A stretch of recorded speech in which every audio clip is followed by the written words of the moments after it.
Hello everybody, welcome to the Smart Working Forum hosted by Cardinus Risk Management and our partners Osmond Ergonomics.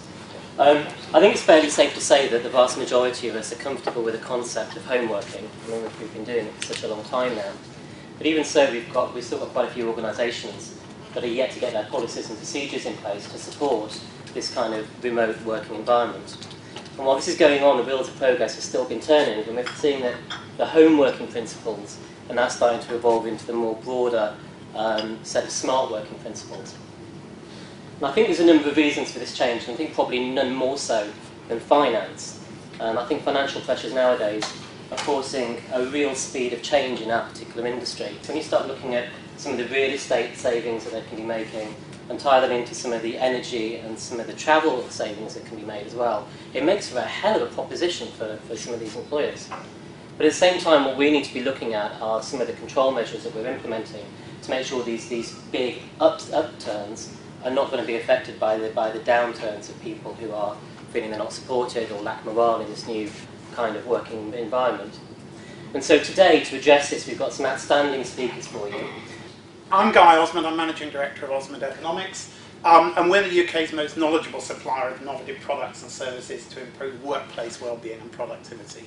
What we're really about doing is working with people such as yourselves, health and safety professionals, but also with OC Health, ergonomists and so forth, FMs, in the environment of dealing with absenteeism, presenteeism and productivity. So whether it's an individual with a back problem, a complete department who have particular issues about how they're operating. Ultimately, what we do is sell products to help you to address those issues. So the way we work is actually finding out what needs to be done and finding a way to do that. And as many of you probably know, quite often the outcome doesn't turn out to be what you thought it was going to be at the outset. So that's what we do. Peter can now introduce himself. Thank you very much. My name is Peter Verdekel. I'm from Bakker Elkhuysen, and we are a company who are developing and manufacturing ergonomic accessories. We are a company, we are developing ergonomic accessories on the top of the table, so no chairs, no tables. We are facing the solutions for the right posture behind any workstation. Doing it with a team of ergonomic specialists, and what we tend to do is each of our products is based on scientific research. What we also have learned that you can make a very good solution for your health, safety, etc.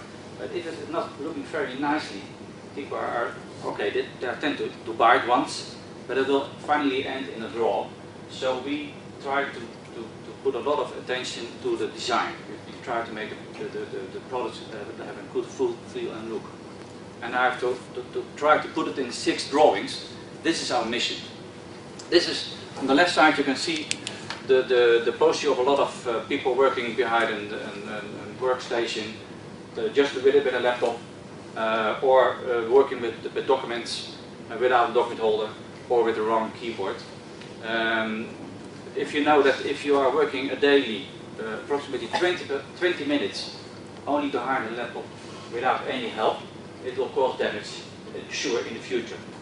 And the same with documents. If you're working on a regular basis on documents, and you're working more than a half hour doing this during your working day, you will end having some problems in the future.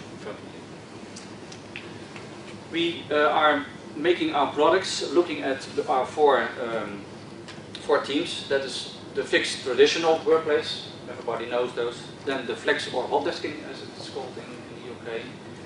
I think we are the world leader in the mobile solutions. I will show you later on what sort of solutions I mean. And our most fast growing market at the moment are the demand for solutions. A lot of companies in Europe and as well on the beautiful island tend to downsize the amount of workplaces. Research have shown now that 45% up to 55% of the workplace in the bigger companies are empty during the days. So the half of all the workplaces are empty. So there's a lot of money to save. Then look at the current demand for home working for several other reasons, and we'll come into it later on. You can imagine that the demand is huge in demand for this particular solutions. Okay, so what we're now going to do, we've introduced ourselves, we're going to talk a bit about the basics. We're going to focus principally on sort of home working issues because that's the hot topic of smart working, and I suppose in some ways it's perceived as the easiest to implement because most of your staff will have a home. We set up two very simple arrangements, one for a possible home working arrangement to demonstrate the adjustability that you could offer to your home workers to provide them with the facilities to accommodate most of your staff, whatever their physical sizes themselves, but also about their working environment at home. And then we've also got an optimised hot desking environment perhaps for your workplaces. So obviously the basics of smart working are to be working when you want, how you want, and where you want. And that obviously raises all manner of issues.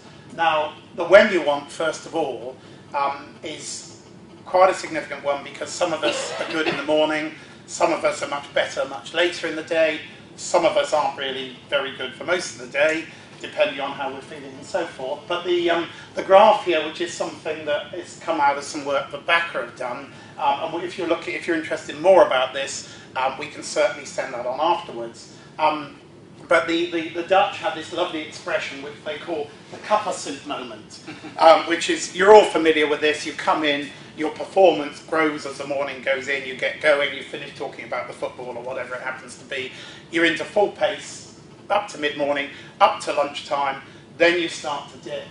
Then obviously normally you after you've had lunch or you've had a break, it picks up, and then depending how well you're feeling, how focused you are, and your personal individual performance style, then as the day goes on you may drift down. What's quite interesting, of course, is that many of us find ourselves doing quite a lot of our work either because of time pressures during the day or other distractions or because of the simple workload, is actually we find ourselves doing quite a lot of business late at the day.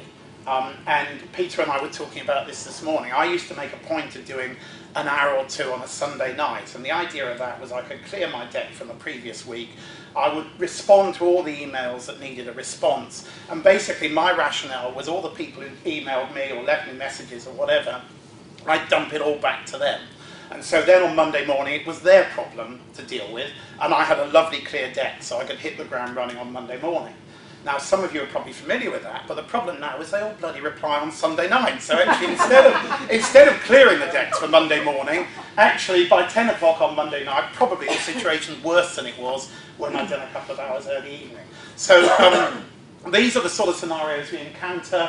Obviously, some people are very good. I was talking to a lady who works entirely from home recently, and she said in the school holidays she just gets up at 5 to get stuff done before the children are up and about. And I suspect probably if they're teenagers, then you can get quite a lot done before they're up and about. And indeed, I was talking to her then about, well, what about when they're all away at school? Don't you find that the room's very quiet or the house is quiet and you don't have that interaction with the work colleagues you would have in the office? And this particular lady said, well, actually, my children are 5, 7 and 8, and frankly, a silent house is just my idea of bliss, because I only get it when they're at school and I'm working at home. So we all respond differently to this. We all have different capabilities on management and training and experience of time management. Some of us are very good and very focused, some of us aren't. And so that's the when you want thing, but actually the how you want, obviously this is becoming a real issue now with smartphones, with Blackberries or Crackberries as everybody calls them. And this t-shirt I only have one iPad, but there is one real problem of course. How many are Apple users of some sort, can I just ask? It's a bit scary, isn't it? Because they have this sort of almost live attachment. There is the thing that's really clever that Apple have done, have actually found a way to engage people way beyond what it physically is. And so we just love to use them. And you've only got to be sitting on a train or on an aeroplane or anything. that everybody starts to use them. And iPads is a big topic for us. I don't know if anybody, how many of you are actually using iPads within your business at the moment? Just one. Well, they are coming one way or another. Originally, probably 18 months ago, iPads were sort of the SME owner's toy. They weren't very much in the large organisations. They're starting to come quite fast, and they are presenting monumental issues, as you can imagine. Because tablets are great, as we'll be talking in a minute, for a couple of minutes here and there, but actually, if you're going to be using it all day, or for any lengths of time, there's not a lot you can actually do, because even if you use a Bluetooth keyboard, which rather defeats the object, but actually does work pretty well, you still can't attach a mouse to it. So you're still using the finger on the screen to do the moving around and all the other things, the gestures that the Apple uses. So all of these issues are just moving way beyond the sort of things that we're currently seeing in the office. And there's some really interesting research called Boomers and Millennials. I keep wanting to call it Bloomers and Millennials, but Boomers and Millennials by Orangebox, the seating and furniture manufacturer. And they are now saying that the millennial generation, which are those who sort of came of age at the turn of the millennium, so those who are now in their sort of late 20s, early 30s, and the ones coming up behind them are regarding email as an old-fashioned form of communication. Because they're BBMing, they're tweeting, they're actually doing MSN chat or whatever their internal corporate messaging is. And so that will present all sorts of other issues. But the good news is we don't have to worry about that today because it's on the way. It's just something for you to go away fretting about at the end of the day. We'll address the current situation. One quick mention of a freebie. Some of you may know our posture guidance, which is the website ergo.info. We've now got a mobile version. So if from any smartphone you go to ergo.info, it gives you posture guidance for computer users, including some laptop stuff. So moving on then to the where you want. Well, obviously there are all sorts of different places, and this is one of the problems that we do quite often encounter. That when you're looking, and you'll all be familiar with this, when you actually have a workstation in the office that you're monitoring and tracking, if it's a desktop, even if the user's not there, you've got a pretty good idea about how good or bad the potential is of their workstation. You won't know about their sitting posture, you won't know whether they're slouching, but you will have quite a good idea about whether the layout potentially is reasonably good. The problem with laptops and with all of this smart working stuff is you're not there to watch them, and that's a really difficult thing because obviously your duty of care and your responsibilities don't go away, but actually your ability to have any idea of just how they're being used is all a bit, it's potentially a major concern. And obviously we've all been on trains and planes and seen people use them. We actually offer products that help to slightly enhance the ergonomics, although you're pretty constrained on trains and planes. But quite an interesting one, I was at a seminar in the States a couple of years ago where we were talking about road warriors, as they were calling them, they're mobile users, and this guy was having a bit of a rant. He said all these coffee shops, he said Starbucks and people are all just dishing out free Wi-Fi everywhere, but they give no thought to how long people actually will sit and use their Wi-Fi in Starbucks, and the tables are all the wrong height and the seats aren't right.